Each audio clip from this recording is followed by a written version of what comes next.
Jovem Pan News. A rede da informação. Olá, muito bom dia. Eu sou Nicole Fusco e começa agora o Jornal da Manhã, segunda edição, que vai de segunda a sexta-feira, das 10 horas da manhã até o meio-dia. Nós estamos ao vivo pela rede Jovem Pan News e também pelo canal do YouTube. Hoje é terça-feira, 8 de outubro de 2019. O ex-procurador-geral da República, Rodrigo Janot, fez na noite de ontem a sua primeira aparição em um evento após aquela polêmica envolvendo entrevistas que ele deu para divulgar o livro Nada Menos que Tudo.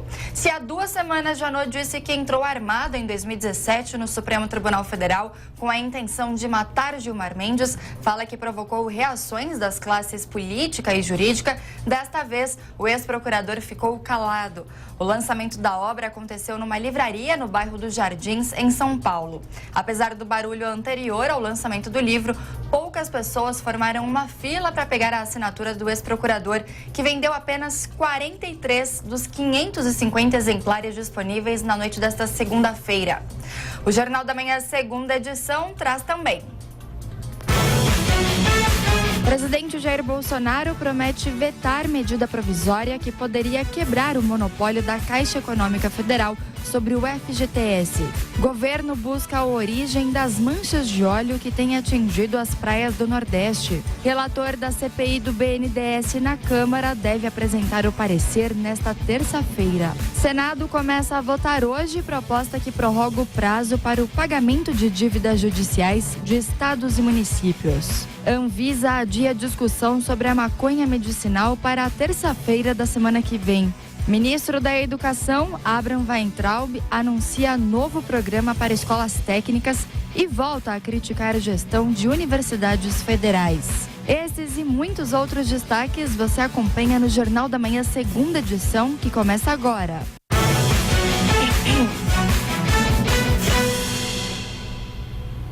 O governo busca a origem das manchas de óleo que têm atingido as praias do Nordeste.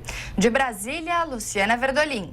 Olha, o presidente Jair Bolsonaro participou ontem de uma videoconferência no Ministério da Defesa para discutir o monitoramento e a situação das praias do Nordeste que foram atingidas por manchas de óleo. O presidente admite que a situação é complexa, que o governo tem uma suspeita, mas que ainda é cedo para apontar a origem desse problema. Bolsonaro lembrou ainda que a questão está sendo investigada desde o início de setembro e que no sábado ele oficializou a investigação determinando que Polícia Federal, Comando da Marinha e o Ministério do Meio Ambiente trabalhassem em conjunto. Segundo o presidente, correntes marítimas têm espalhado óleo pelo litoral brasileiro. O ministro do Meio Ambiente, Ricardo Salles, que ontem esteve em Sergipe para acompanhar de perto o trabalho de limpeza das áreas, informou que até agora 100 toneladas de borra de petróleo já foram recolhidas no Nordeste. Tem que agir rapidamente, como está sendo feito, e conter isso daí para evitar qualquer prejuízo à parte de abastecimento hídrico da região. De acordo com o presidente Bolsonaro, o petróleo encontrado não é produzido nem comercializado aqui no país. O presidente admite que pode ter havido uma ação criminosa, mas pode ter sido também um vazamento acidental. Pode ser algo criminoso, pode ser um vazamento acidental, pode ser um navio que naufragou também. Agora, é complexo, existe a possibilidade, temos no radar um país que pode ser da origem do petróleo e continuamos trabalhando da melhor maneira possível para dar não só uma satisfação à sociedade, bem como colaborar na questão ambiental. O governo monitora 140 navios que fizeram o trajeto daquela região. Pode ser inclusive um navio que naufragou. O presidente ressalta, no entanto, que causa estranheza o fato do vazamento não ter sido notificado por nenhum país ou navio. O porta-voz aqui da presidência, Rego Barros, disse que o presidente Bolsonaro foi informado sobre diversas explicações possíveis para as manchas de petróleo. Segundo ele, no entanto, como nada ainda pode ser comprovado, não se pode adiantar as suspeitas sobre o país que teria sido responsável pelo vazamento ou pela produção do petróleo. De Brasília, Luciana Verdolim. O Palácio do Planalto reagiu à informação de que o Congresso poderia quebrar o monopólio da Caixa Econômica Federal sobre o FGTS. Ainda em Brasília, a gente vai agora com as informações do repórter Levi Guimarães. O relatório da medida provisória que libera saques do FGTS vai ter um componente extra: o fim do monopólio da Caixa Econômica Federal como operadora do Fundo de Garantia do Tempo de Serviço. Caso a mudança entre em vigor, qualquer outra instituição pública ou privada cadastrada no Banco Central teria acesso ao recurso e a possibilidade de financiar projetos como habitação e saneamento com o dinheiro do FGTS. O relator, deputado Hugo Mota, do PRB, defende que mais concorrência traria taxas de financiamento menores. E nós entendemos que a concorrência na operação dos recursos ela é salutar para que tenhamos a possibilidade de levar o recurso do FGTS aonde ele não consegue chegar hoje a um custo bem menor, com taxas de juros bem mais acessíveis. A alteração foi feita sem um acordo oficial com o governo. Nesta segunda, o presidente da Caixa, Pedro Guimarães, disse que a ideia não nasceu dele, nem do ministro da Economia, Paulo Guedes, ou do presidente Jair Bolsonaro, que vetaria a proposta. A ideia teria partido dos deputados. O porta-voz da Presidência da República, Otávio Rego Barros, reforçou a posição. O próprio presidente da Caixa, o doutor Pedro, alavancou junto ao presidente o posicionamento que é o posicionamento do Poder Executivo. O Fundo de Garantia de Tempo de Serviço é gerido pela Caixa Econômica Federal e assim permanecerá.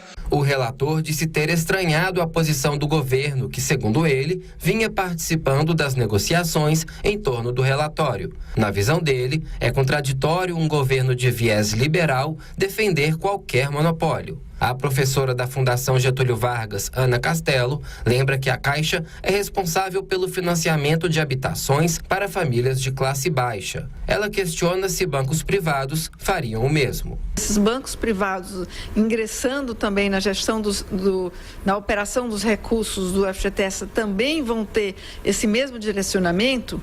Quer dizer, essa é uma questão muito importante quando a gente pensa no acesso das famílias à habitação. O presidente da Associação Brasileira de Incorporadoras Imobiliárias, Luiz França, destaca o fato de a Caixa chegar a regiões mais remotas do país.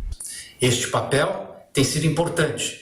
Se a Caixa Econômica Federal parar de desempenhar este papel, tanto de agente operador como de agente financeiro, infelizmente, o programa habitacional estará em risco. O relatório da medida provisória deve ser apresentado hoje na comissão especial que analisa a matéria. De acordo com o relator, é possível entrar em acordo para aprovar o texto nesta semana e levar ao plenário da Câmara já na próxima. A MP precisa ser aprovada pelas duas casas até o fim de novembro para não perder a validade. De Brasília, Levi Guimarães. Em noite de autógrafos esvaziada, o ex-procurador-geral da República, Rodrigo Janot, fez a sua primeira aparição após a polêmica envolvendo o ministro do Supremo Tribunal Federal, Gilmar Mendes. Quem conta os detalhes é o repórter Afonso Marangoni.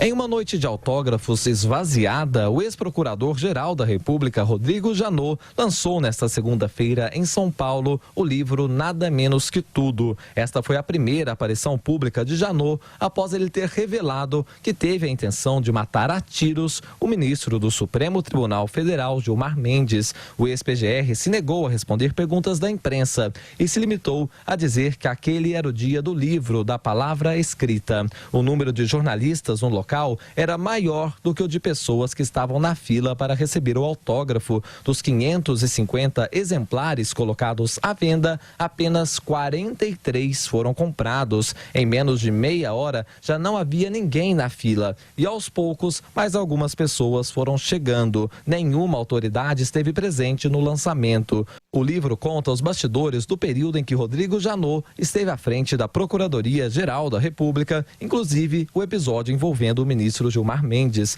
Ao chegar na sessão de lançamento, Janot foi perguntado sobre uma inconsistência de datas. O ex-PGR disse que quis matar o ministro do Supremo no dia 11 de maio, mas de acordo com o Diário Eletrônico do Ministério Público Federal, ele teve compromissos em Belo Horizonte entre os dias 10 e 12 de maio. Um dia depois de revelar o episódio à imprensa, Janot foi alvo de busca e apreensão determinada pelo ministro do Supremo Tribunal Federal, Alexandre de Moraes. Janot também deve manter pelo menos 200 metros de distância de ministros da Corte. Nesta terça-feira, Janot participa de uma sessão de autógrafos do livro em Brasília. Começou nesta segunda-feira a Semana Caixa de Conciliação, evento promovido pelo banco para clientes pessoas físicas e jurídicas renegociarem as suas dívidas. O Vitor Moraes acompanhou esse evento. Cerca de 120 mil clientes da Caixa Econômica Federal de todo o país poderão regularizar os seus débitos, com descontos de até 90% à vista, além de outras condições que variam de acordo com a situação do contrato e o tipo de operação de crédito. A ação abrange cerca de 70 mil clientes, pessoas físicas, dos quais um quarto poderá quitar suas dívidas à vista por valores inferiores a R$1.000. Além disso, 50 mil pessoas jurídicas, dos quais mais de 44%, têm a possibilidade de quitar à vista com valores inferiores a R$10.000.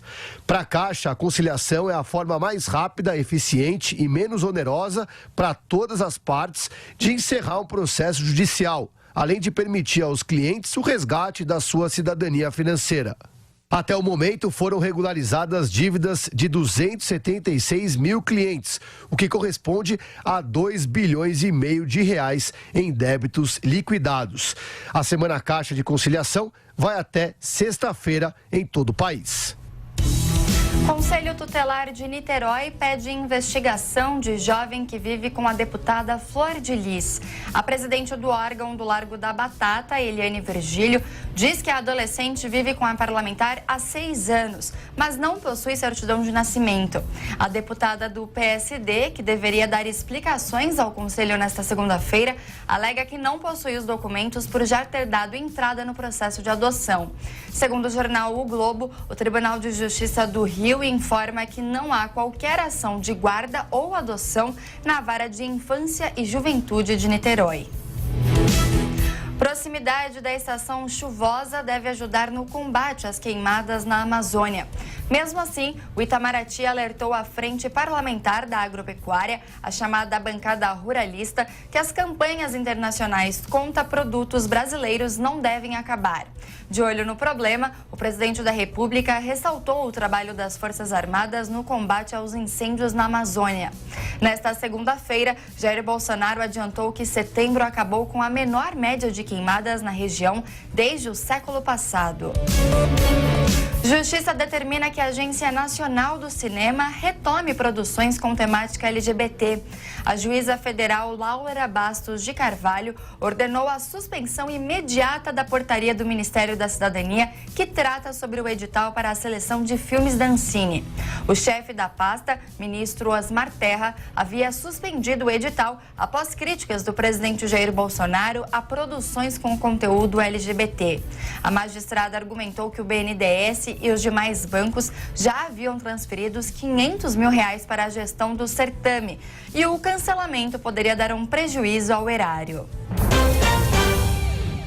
O Equador registrou ontem o 5º dia de protestos contra o presidente Lenín Moreno. Destaque internacional de Renan Porto. O Equador registrou nesta segunda-feira o 5º dia de protestos contra o governo do presidente Lenín Moreno e o número de prisões chega a 477. A informação foi divulgada pela ministra do Interior, Paula Romo. Segundo ela, a grande parte dos manifestantes presos teriam cometido vandalismo, alguns deles tendo destruído ambulâncias. Dessa vez, os manifestantes indígenas paralisaram estradas por todo o país e bloquearam uma avenida principal na capital Quito. Os protestos miram principalmente o aumento no preço dos combustíveis e o anúncio de um pacote liberal de reformas econômicas. Depois do início dos atos, o presidente decretou o estado de exceção, que pode durar até 90 dias. A medida garante ao presidente prerrogativas como a censura prévia dos meios de comunicação. Apesar disso, Moreno garantiu que só fez uso do mecanismo jurídico para garantir que Forças Armadas contivessem os protestos. De acordo com o governo, dezenas de policiais ficaram feridos em confrontos com manifestantes e um homem morreu depois de ser atropelado. Embora tenha apoio de militares e empresários, Moreno teve uma queda brusca na aprovação popular de 70% quando foi eleito para 30%. No começo do ano, o Fundo Monetário Internacional emprestou 4 bilhões de dólares ao Equador para que o país enfrente a dívida externa e fiscal.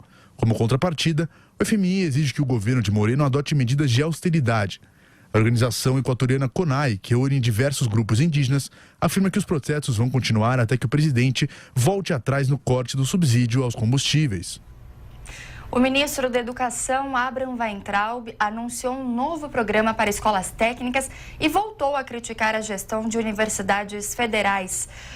Reportagem de Vitória Bel. O governo federal lança nesta terça-feira um novo programa para escolas de ensino técnico no país. Segundo o ministro da Educação, Abraham Weintraub, a iniciativa vai trazer uma expansão do ensino profissionalizante. Weintraub participou de evento em São Paulo para entrega de novos ônibus escolares para municípios no estado. O ministro voltou a fazer críticas à gestão das universidades federais e defendeu que mais recursos sejam direcionados para a educação básica. Ao defender o modelo de escolas técnicas, Weintraub chegou a dizer que o país está cheio de doutores desempregados. Nossa meta é, até o final do governo do presidente Bolsonaro, do primeiro mandato, aumentar em 80%, eu vou repetir, aumentar em 80% o número de alunos do ensino técnico do Brasil. Está cheio de doutor sem emprego. Agora é difícil ter um bom encanador passando fome ou na fila de um Bolsa Família. É difícil um eletricista, é difícil um técnico bom que não consegue se virar. Questionados se as denúncias envolvendo o ministro do Turismo, Marcelo Álvaro Antônio, causam algum constrangimento, Weintraub não quis comentar e afirmou que deve ser punido aquele que for condenado. Constrangimento, tem um monte de acusações contra um monte de pessoas que você tem que provar na justiça. Eu não sou polícia, eu não sou Ministério Público, eu não sou juiz. Se a pessoa for condenada, tiver provas cabais, concretas, tem que pagar pelos crimes, acabou. O governo federal entregou nesta segunda-feira 180 ônibus escolares para serem usados em mais de 100 municípios paulistas. Os recursos para a iniciativa, no entanto, haviam sido liberados ainda no governo Michel Temer, quando o atual secretário de Educação da gestão João Dória, Rossélio Soares, comandava o MEC. Agora são 10 horas e 20 minutos. A gente vai até o Rio de Janeiro conversar ao vivo com Rodrigo Viga para saber os destaques desta terça-feira. Oi, Viga, bom dia para você, tudo bem? Continua lusco-fusco por aqui, viu, Nicole? Bom dia para você, para o ouvinte internauta da Jovem Pan, tudo bem? Tá ruim o tempo aí também em São Paulo, né? Tá fechado, Viga. Hoje a máxima é de 19 graus, uma tristeza para quem gosta de calor como eu. Entre o calor e o frio, eu prefiro o calor, mas também não precisa ser o calor escaldante, né? Mas aqui no Rio de Janeiro o tempo tá fechado e tá bem abafado, tá, Nicole? Ouvintes internautas da Jovem Pan, e a perspectiva da meteorologia é que melhore somente lá para quinta, sexta-feira. Mas é que eu tenho dito, se o pacto for esse, né, com São Pedro, tá bom, né? Tempo ruim durante a semana, sol no final de semana, fica combinado assim, né, Nicole? É verdade, Viga. É melhor desse jeito, né? Para não ficar triste durante a semana aí com o solzão e a gente aqui trancado. É verdade. Tempo fechado, viu, Nicole? Quando o assunto é violência, quando assunto é criminalidade, no Morro do Chapadão, lá no Complexo do Chapadão, na zona norte do Rio de Janeiro, mais uma terça-feira de bang-bang, tiroteio e tensão. Você lembra, né, ouvinte internauta da Jovem Pan, que na quinta-feira da semana passada foi deflagrada uma guerra entre facções rivais que deixou 3 mortos e também 6 feridos. A circulação de trens no ramal de Belfort Roxo, que passa por ali pela região de Costa Barros, está prejudicada por conta desse novo conflito, desse novo confronto envolvendo gangues e quadrilhas rivais. Nas últimas horas, a polícia do Rio de Janeiro prendeu 5 milicianos, viu, Nicole, que teriam ligação com grupos paramilitares que atuam em comunidades da zona oeste do Rio de Janeiro. Entre os presos, um policial da ativa do batalhão do Leblon, zona sul da capital, e um policial da reserva. Normalmente as milícias aqui do Rio de Janeiro têm a participação, cooptam, né, agentes de segurança da ativa e também da reserva. Amigos ouvintes e internautas da Jovem Pan, tem uma grande operação da Polícia Civil do Rio de Janeiro, batizada de Operação Cadeia, para prender traficantes que já estão presos e também integrante de uma quadrilha que pratica a mais diversificada, né, as mais diferentes modalidades de crimes. Na Cara Nicole, eles eram responsáveis por roubo de carga, roubo de rua, roubo de pedestres, né, de celulares, de veículos, e as ordens partiam justamente de 9 bandidos que estão encarcerados no sistema prisional aqui do Rio de Janeiro. São 46 mandados de prisão expedidos pela Justiça, cerca de 30 já foram cumpridos até agora pela Polícia Fluminense. Os alvos, em sua maioria, estão do lado de fora, não estão na cadeia, mas as ordens partiam de dentro do presídio. Nicole, você vai lembrar desse caso, muito provavelmente, em março, abril deste ano. Uma jovem tinha saído da casa do namorado lá em Nova Iguaçu, na Baixada Fluminense, estava voltando para casa. Teria sido abordada por 2 homens e eles teriam pedido o celular dela, ela teria em tese reagido, e os bandidos levaram o celular, mataram a jovem e ainda jogaram o corpo dela em um rio em Nova Iguaçu, na Baixada Fluminense. Pois bem, um suspeito, né, de participar dessa barbaridade, que permanecia foragido, foi preso nas últimas horas aqui no Rio de Janeiro. O nome dele é Nilton Pereira, vulgarmente conhecido como Neném. Agora, Nicole, ouvintes internautas da Jovem Pan, é um bandido tipo sanguinário fascínora. Já tinha 10 anotações criminais, sendo 3 por homicídio. Um detalhe importante: sabe por que ele cometeu esse crime esse ano, Nicole? Por que, Viga? Porque em 2017, um magistrado generoso aqui do Rio de Janeiro, apesar de toda essa ficha corrida, né, dessa ficha criminal, decidiu conceder a ele o benefício de voltar em casa para visitar a família. Estava com saudade da família e queria visitar os parentes. Pergunta se ele voltou para a cadeia, Nicole. Claro que não, né, Viga? A gente já conhece essa história. Então é um caso de feminicídio, típico de feminicídio, né? Assassinato de uma mulher. A polícia prendeu agora há pouco também na Ponte Rio-Niterói, onde estaria tentando fugir da cidade de Niterói, na região metropolitana do Rio de Janeiro. Um homem suspeito de matar uma mulher grávida e abandonar o corpo dela em uma praia lá mesmo em Niterói, na região metropolitana. Grávida de 4 meses, em tese, a suspeita é que foi uma gravidez não planejada e o ex-companheiro, por não aceitar a gravidez da mulher, decidiu tirar a vida dela. Impressionante como ainda tem bárbaros, né, primitivos, que cometem esse tipo de atrocidade. Um ex-marido, viu, Nicole, também foi até a casa do sogro para agredir e esfaquear a ex-companheira. Foram 8 golpes de faca na cabeça e no pescoço. O caso aconteceu no último final de semana e ele está sendo procurado pela polícia do Rio de Janeiro. Um detalhe importante, realmente relevante, viu, Nicole? Apesar dela ter sido atingida 8 vezes na cabeça e no pescoço pelo ex-companheiro, enciumado, já com as azarações, com a vida noturna da ex-companheira, felizmente ela foi socorrida, hospitalizada e já recebeu alta, mesmo depois de 8 facadas, Nicole. Uma boa notícia, né? Apesar dessa situação terrível, que não tem como a gente não ficar inconformado, né, Viga, perante a tudo isso. São tantas notícias de tantas mulheres que são agredidas por causa de ciúmes, por causa de um término de um relacionamento. É um absurdo. Exatamente. As pessoas têm que se conformar, né, minha cara Nicole? Terminou. Vida que segue, né, Viga? Bota uma cotoveleira, né? Pra ficar menor a dor de cotovelo, mas vida que segue. A fila anda, né, Nicole? Exatamente. Ô, Viga, eu falei agora há pouco aqui no Jornal da Manhã, segunda edição, que o Conselho Tutelar de Niterói pediu uma investigação com a deputada Flor de Lis por causa de uma jovem que vive com ela, né? Segundo o Conselho Tutelar, ela não tem a certidão de nascimento da menina e ela disse que foi por causa, porque ela já tinha dado entrada num pedido de adoção, mas não foi registrado, o Conselho Tutelar não identificou nenhum registro, nenhum pedido de adoção. É mais um caso, né, polêmico envolvendo a deputada. Exatamente. Ela vive com essa filha adotada há uns muitos anos, viu, Nicole? Fala-se em 5, 6, até mesmo 7 anos. Mas até hoje não tem registro, né, vamos dizer, da tutela, da guarda, da paternidade, ou no caso da maternidade, desta criança. É mais um caso complicado envolvendo a deputada federal Flor de Lis.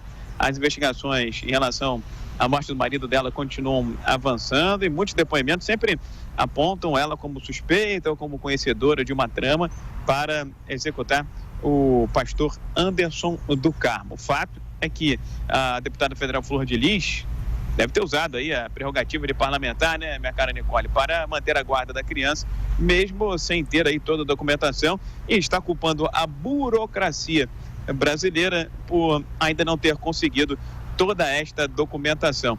O resultado preliminar aí da eleição para os conselhos tutelares do Rio de Janeiro, ele já saiu, viu, minha cara Nicole? Salvo engano, são 95 conselheiros titulares e 95 suplentes, 95 reservas, vamos dizer assim, mas há muita contestação com relação à votação, aos nomes. Eu acho que ainda vem muito pano para essa manga aí, viu, Nicole? Tá certo, Viga. Obrigada pelas informações. Uma ótima terça-feira para você. Para você também. Bom dia, grande abraço. Agora são 10h29 e o Jornal da Manhã, segunda edição, vai para um breve intervalo. A gente volta em instantes. Jovem Pan News. Jovem Pan. De segunda a sexta, meio-dia, horário de Brasília, tem o Pânico. Aqui temos brigas. Quando for pedir a opinião de alguém, calem a boca, fechem o bico. Entrevistas exclusivas. Quanto que ganha um profissional nessa área da jogatina lícita, né, que é o game? Convidadas maravilhosas. Aqui está ela, conhecida nacionalmente, uma das mulheres mais maravilhosas desse país, a Prafrentex Cleo, senhoras e senhores. E tudo isso no comando do Emílio Surita. Por favor, Emílio.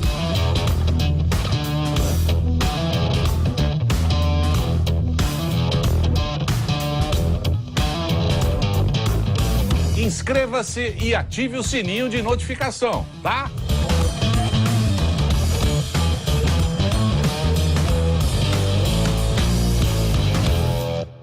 Você já ouviu falar em dano moral? Dano moral, segundo o conceito jurídico, é um abalo psicológico injusto e desproporcional. É evidente o dano moral, por exemplo, na perda por um acidente de consumo de um ente querido. É evidente o dano moral, por exemplo, num acidente que diminua aí a mobilidade do consumidor. É evidente o dano moral, por exemplo, quando o consumidor é vítima de uma cobrança vexatória que afronta a sua intimidade, a sua reputação no trabalho, por exemplo. Esses casos, o dano moral é evidente, mas em outros casos fala-se em mero aborrecimento, que o mero aborrecimento ele traz um transtorno para o consumidor, mas não chega a ser indenizável como um dano moral. Mas hoje o que a gente tem visto em direito do consumidor também, além do dano moral, que não se confunde com o mero aborrecimento, a indenização da perda do tempo útil. Muitos consumidores passam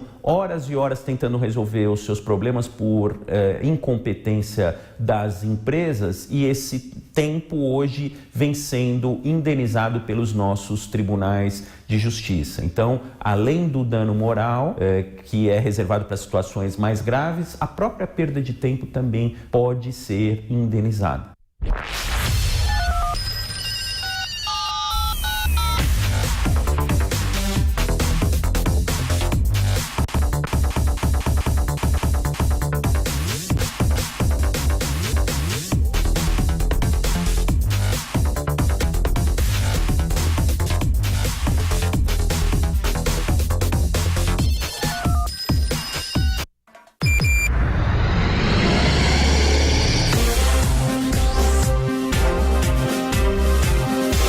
Esta é a Jovem Pan News, a rede da informação. Estamos Estamos de volta com o Jornal da Manhã, segunda edição. Agora são 10 horas e 32 minutos. O setor do comércio projeta uma alta de 4,4% nas vendas para o Dia das Crianças. Vitor Brown. As vendas de presentes para o Dia das Crianças devem subir pelo terceiro ano seguido. A previsão da Confederação Nacional do Comércio é que as compras movimentem em todo o país 7 bilhões e 800 milhões de reais, 4,4% a mais do que a cifra registrada em 2018. Para o economista Fábio Bentes, da CNC, vários fatores explicam a previsão de crescimento e um deles é a facilidade de parcelamento. Hoje o prazo médio de financiamento de bens no comércio é de cerca de 8,2 meses contra um prazo médio de 7,4 há um ano atrás. Entre os presentes mais procurados, lideram a lista os brinquedos e eletroeletrônicos. Os dois grupos tiveram altas de 8,2% cada um na intenção de compra em relação ao último Dia das Crianças. O economista da Associação Comercial de São Paulo, Marcel Solimeu, reitera que, diante da crise, o aumento nas vendas vai ajudar na recuperação do setor. Não é uma grande performance, um grande aumento, mas é um resultado positivo. O importante é ir crescendo mesmo que devagar. O Dia das Crianças, comemorado em 12 de outubro, cai no próximo sábado e, segundo a Confederação Nacional do Comércio, é a terceira data mais importante do ano para o varejo. Perde só para o Natal e o Dia das Mães. O governador de São Paulo, João Dória, avaliou de forma positiva a inclusão do CEAGESP no Programa Nacional de Desestatização. Natasha Mazaro. O governador de São Paulo, João Dória, disse nesta segunda-feira que a inclusão da CEAGESP no Programa Nacional de Desestatização deu início a uma nova etapa. Segundo o decreto do governo federal, caberá ao BNDES procurar interessados. Segundo João Dória, os próximos passos do processo serão definidos ainda nesta semana em uma reunião entre o Estado e o Ministério da Economia. O CEAGESP vai para uma outra área, 5 a 6 vezes maior, com mais condições de atendimento, não só aos concessionários que lá estão, como aos novos concessionários, e também terá proteína animal, coisa que hoje o CEAGESP não pode oferecer porque não tem espaço físico. E nessa área nós teremos a implantação do CIT, o Centro Internacional de Tecnologia e Inovação. O governador de São Paulo também comentou sobre a negociação entre a Caoa e a Ford da compra da fábrica em São Bernardo do Campo. Segundo João Dória, o prazo para que as empresas entrem em um acordo foi estendido para o dia 31 de outubro. O governo do Estado de São Paulo acompanha e estimula que o entendimento seja feito, mas nós não somos intervenientes nisso. É uma ação de duas empresas, dois grupos privados, um multinacional que é a Ford e o outro grupo nacional é o grupo Caoa.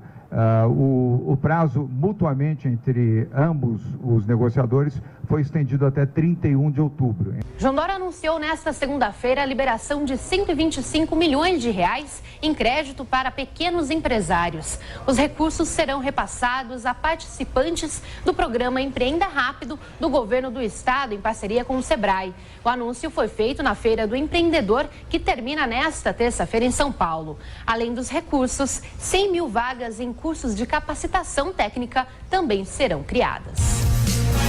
Jair Bolsonaro afirma que o marco legal das telecomunicações amplia o acesso da população à internet. O presidente se pronunciou nesta segunda-feira por meio do Twitter e reafirmou que a informação vai chegar aos rincões do Brasil. A nova lei foi sancionada na última quinta-feira e permite também que empresas de telefonia migrem de contratos de concessão para termos de autorização. Como contrapartida, as instituições devem se comprometer com o investimento em infraestrutura local. Ministério Público denuncia a tortura em presídios do Pará e chefe da Força Tarefa Federal é afastado.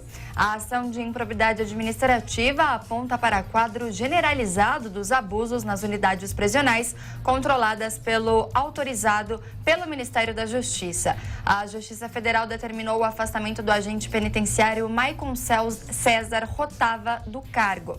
O ministro Sérgio Moro esteve nesta segunda-feira em Ananindeua e disse que há um mal-entendido na questão.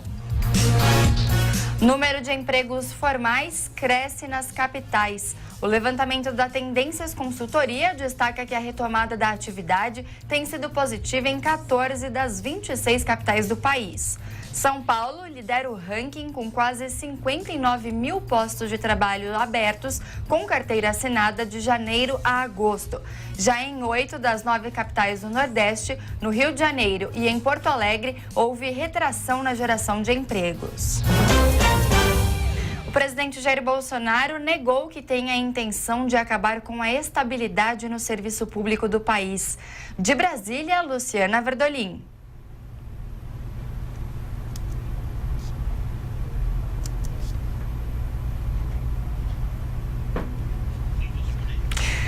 Bom, a gente vai então agora com a reportagem de Luciana Verdolim, direto de Brasília, porque o presidente Jair Bolsonaro então negou, que ele tem a intenção de acabar com a estabilidade no serviço público, uma questão que ele até criticou o jornal O Globo então por essa notícia. Então vamos acompanhar agora a reportagem de Luciana Verdolim. O presidente Jair Bolsonaro negou informações divulgadas pela imprensa, dando conta de que o governo estaria estudando acabar com a estabilidade do servidor público. Isso dentro da proposta da reforma administrativa, que será encaminhada em breve ao Congresso Nacional. O presidente fez questão de garantir que essa questão não foi sequer discutida. Não dá para continuar com tanta patifaria por parte de vocês. Isso é covardia e patifaria. Nunca falei nesse assunto. Querem jogar o servidor contra mim.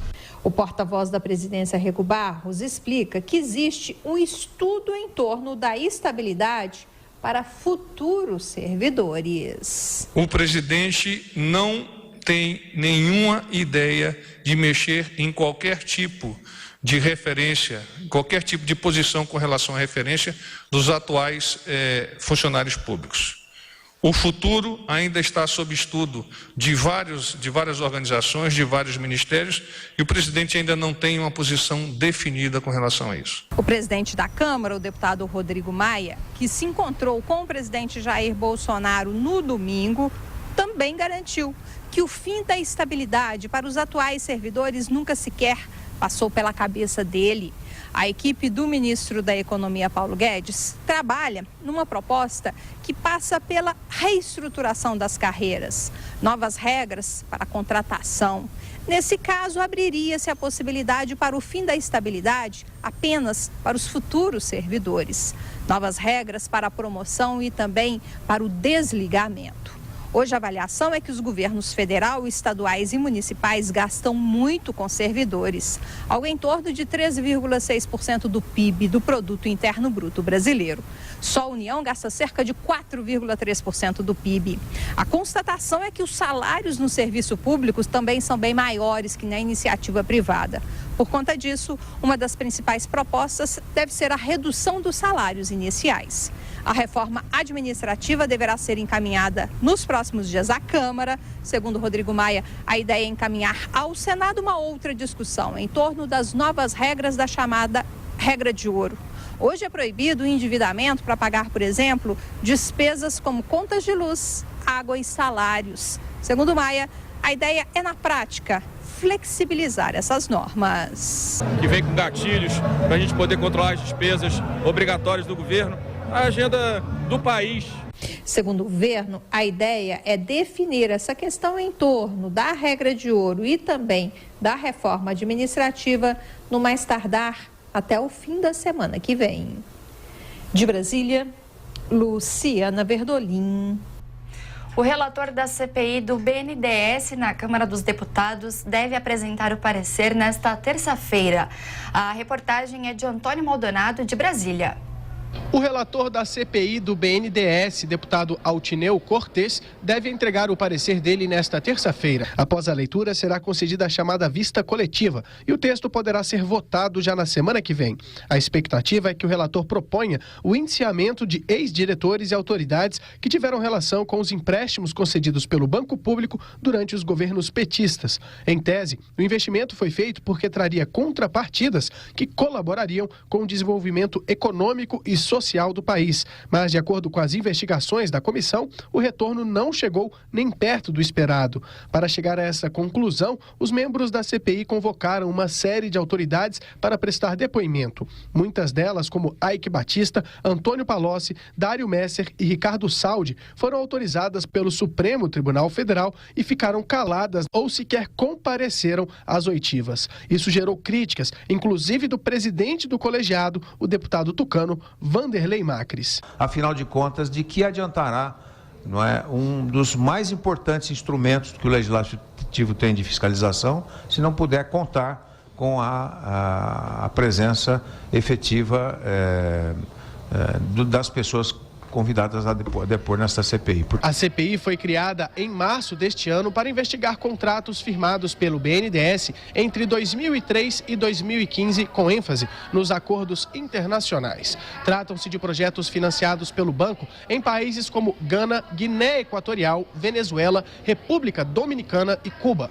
Muitas dessas obras foram realizadas por empreiteiras brasileiras enroladas na Lava Jato. Essas empresas conseguiram empréstimos abaixo do valor de mercado e a CPI investiga justamente o retorno que a liberação desse dinheiro trouxe para o Brasil. É bom lembrar que abrir a caixa preta do BNDES é uma das promessas de campanha do presidente Jair Bolsonaro. Desde o início do ano, o banco já devolveu ao Tesouro Nacional 84 bilhões de reais. De qualquer forma, ainda há um saldo devedor de cerca de 200 bilhões.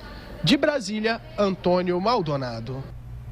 Em audiência no Senado, defensores das mudanças na Previdência avaliam que a reforma tributária poderá ajudar a complementar a reestruturação das aposentadorias no Brasil.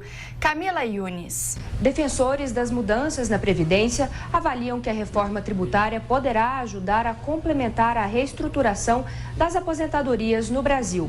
A PEC já foi aprovada em primeira votação no plenário do Senado e agora deve ser analisada em segundo turno até o fim de outubro.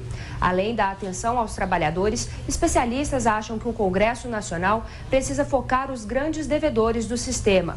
Em audiência pública, o presidente da Sociedade Brasileira de Previdência Social, José da Mota Filho, sugeriu também desonerar a folha de pagamento. Nós deveríamos ter outras formas de financiamento da Previdência Social que não fosse só, né, empregado e empregador. Até porque a Constituição diz isso.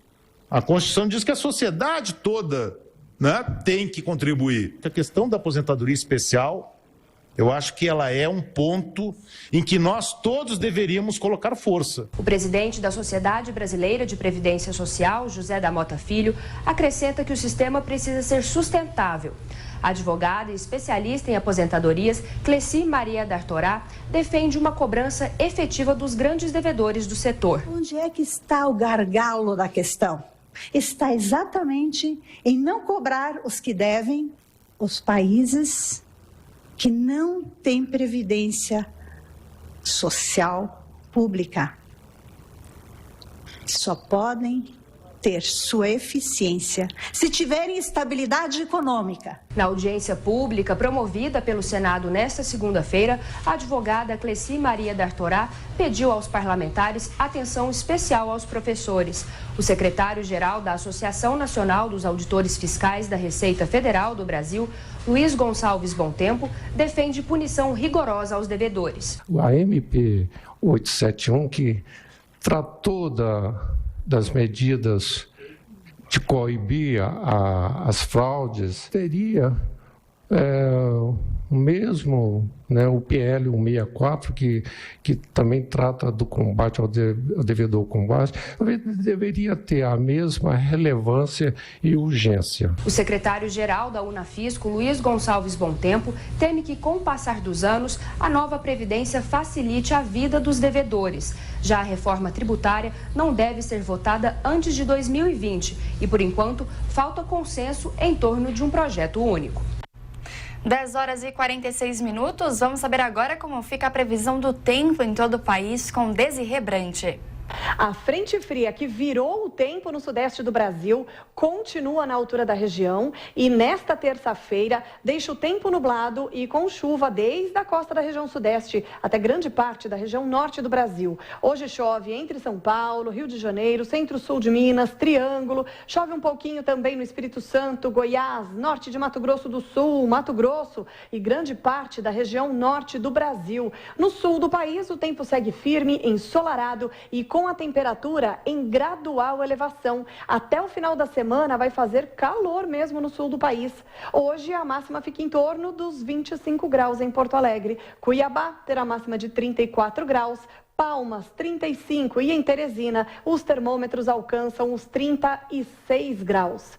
Na capital paulista, o dia fica nublado, com chuva a qualquer momento e com a temperatura baixa, é claro. Hoje a máxima não passa dos 21 graus na cidade de São Paulo. Amanhã, a quarta-feira, ainda vai ser um dia cheio de nebulosidade, não só na capital paulista, mas em todo o estado, com chuva ainda em vários momentos da quarta-feira e a temperatura máxima não vai passar dos 20 graus. Agora, a partir da quinta-feira, a frente fria se afasta de São Paulo, o sol volta a aparecer e a temperatura volta a subir. Tudo indica que vai fazer calor no próximo fim de semana. Quer saber mais da previsão para sua cidade e para todo o Brasil? Então acesse tempoagora.com.br. Desirê Brante da Somar Meteorologia. É com vocês nos estúdios da Jovem Pan. E agora a gente vai para Brasília conversar ao vivo com Zé Maria Trindade, que já está aqui conosco. Oi, Zé, bom dia para você. Ontem o ex-procurador-geral da República, Rodrigo Janot, lançou o livro aqui em São Paulo, nos Jardins, e foi uma sessão esvaziada, né? A livraria não estava tão cheia quanto se esperava, parece que ele vendeu pouco mais aí de 40 livros dos 550 que estavam disponíveis. Será que isso aconteceu só porque o livro já estava disponível em PDF para ser baixado gratuitamente? Zé, bom dia. Pois é, Nicole, muito bom dia a todos. Eu fiquei impressionado com a rapidez com que essa memória aí do livro, né, esse arquivo vazou e acabou tomando conta aqui dos principais meios políticos. O grande comentário mesmo é sobre a situação do ex-procurador-geral da República, Rodrigo Janot, que acabou alimentando aqui setores que já estavam até esquecidos. Antigos adversários da Justiça se colocam agora como adversários de Rodrigo Janot, como o ex-presidente do Senado, o senador Renan Calheiros, que quer, inclusive, impedir Rodrigo Janot de trabalhar como advogado, caçar a carteira da OAB do ex-procurador-geral da República. Ficou também muito evidente que toda a tentativa de promover o livro acabou se virando contra o próprio Rodrigo Janot. Houve ali no Ministério Público também uma abertura geral sobre as entranhas do Ministério Público Federal, a disputa pelo poder e a luta para ficar no topo ali da Procuradoria-Geral da República. Olha, Nicole, o Procurador-Geral pode muito, tem muito poder, e onde há poder, há disputa. A lista tríplice, da qual acabou em Janot, foi uma dominação geral do Ministério Público que demorou 16 longos anos. Agora, o novo procurador-geral Augusto Aras, desde o início, disse que não entraria na lista tríplice de domínio da Procuradoria-Geral da República e, mesmo sem participar da lista tríplice, entrou para o cobiçar o cargo. É política interna, né? Esse tipo de política acaba promovendo mesmo disputa entre os integrantes desta grande corporação.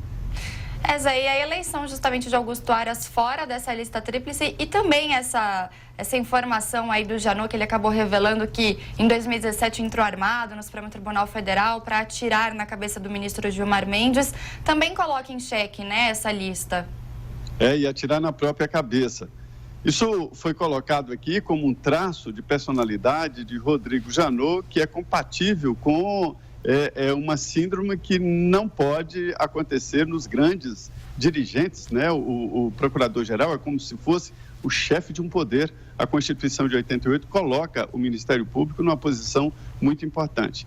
Agora, Nicole, eu tenho conversado aqui com procuradores e com integrantes ali do dia a dia da Justiça Federal, e eles dizem que os fatos narrados por Janot não coincidem, as datas não coincidem com a realidade.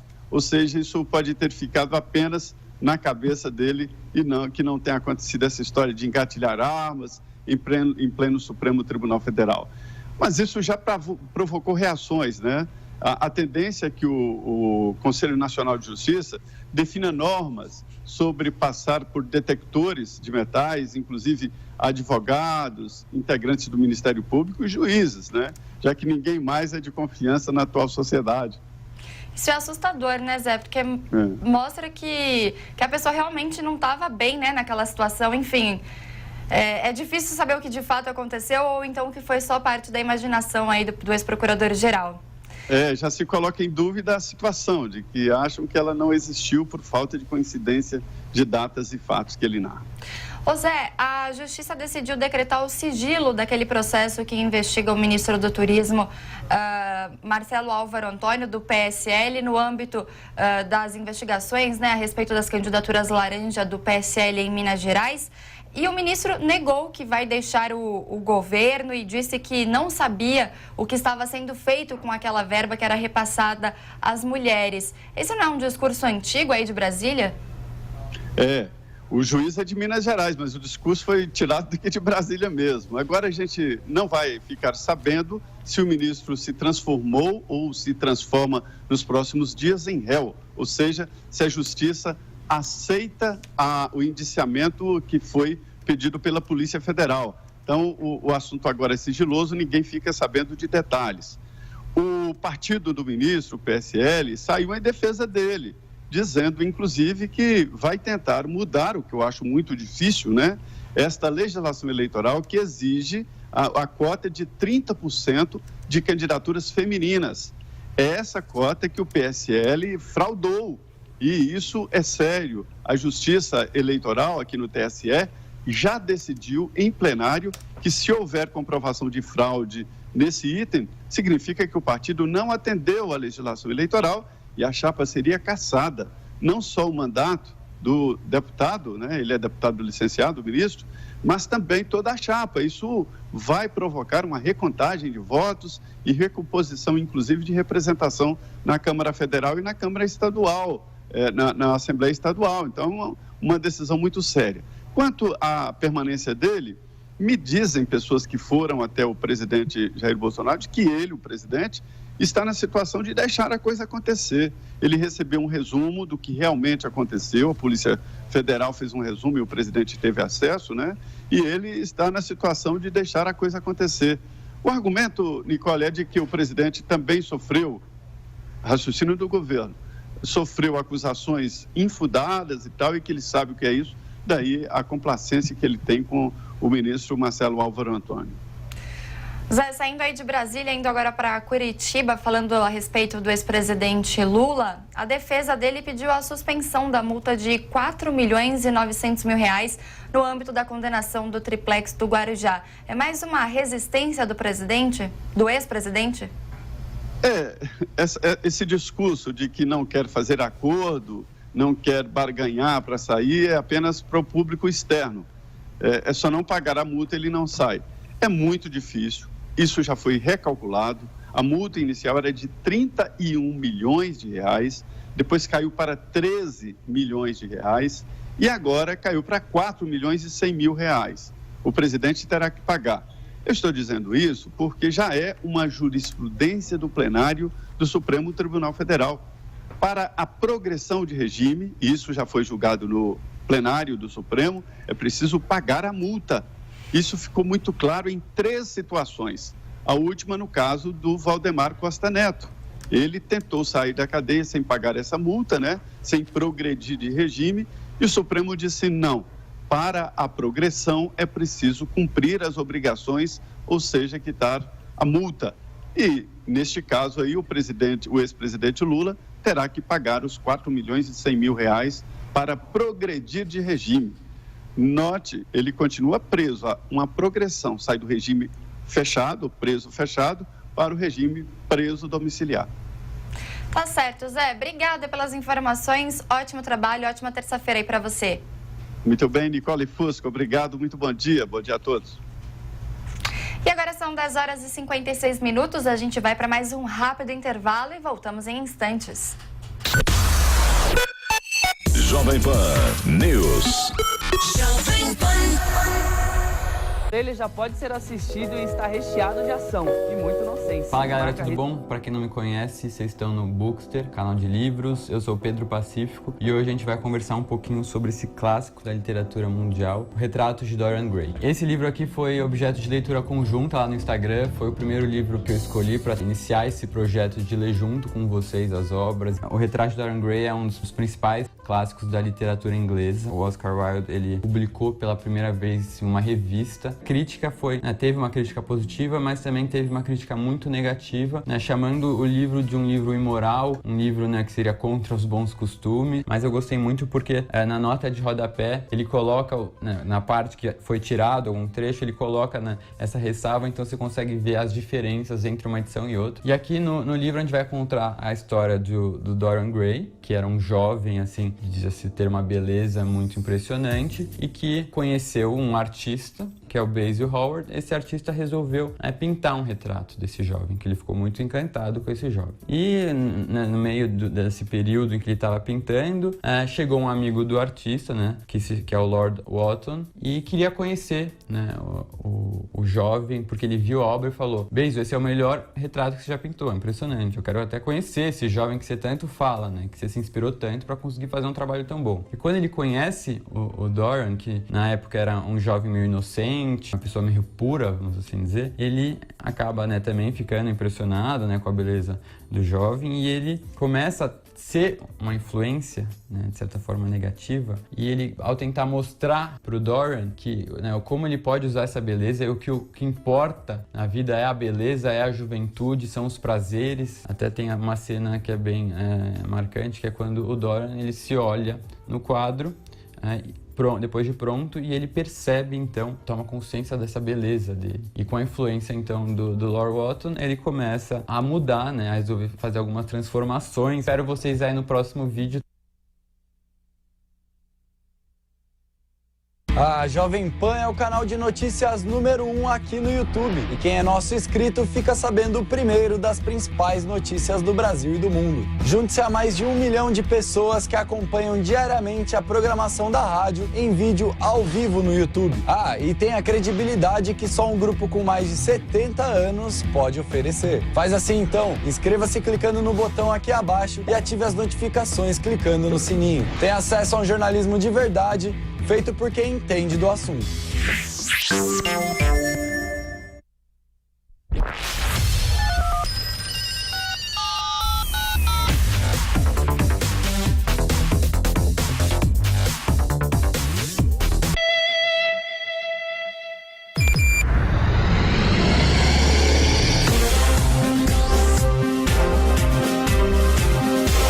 Esta é a Jovem Pan News. A rede da informação. Agora são pontualmente 11 horas da manhã, estamos de volta com o Jornal da Manhã, segunda edição, e vamos acompanhar o comentário de Rodrigo Constantino.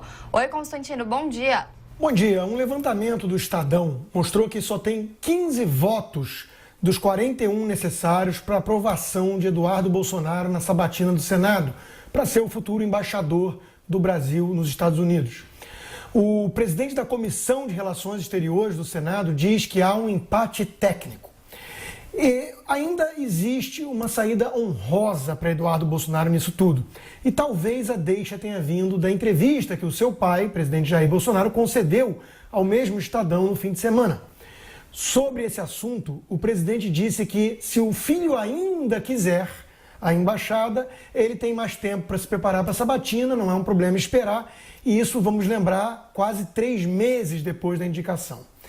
Ainda se o filho quiser, a gente sabe que é uma obsessão do próprio presidente e do seu filho, mas houve uma forte reação, inclusive na base bolsonarista, que rachou com essa escolha e muitos criticaram a decisão.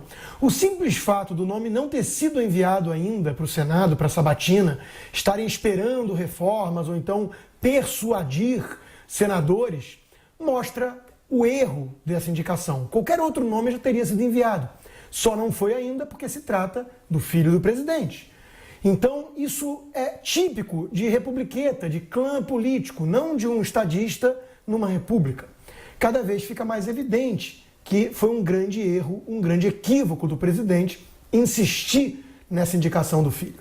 Mas, como ele disse nessa entrevista, levantando a bola e dizendo que se o filho ainda quiser, cabe a ele se preparar melhor para a sabatina, eis aí, então, a saída quase honrosa de Eduardo Bolsonaro.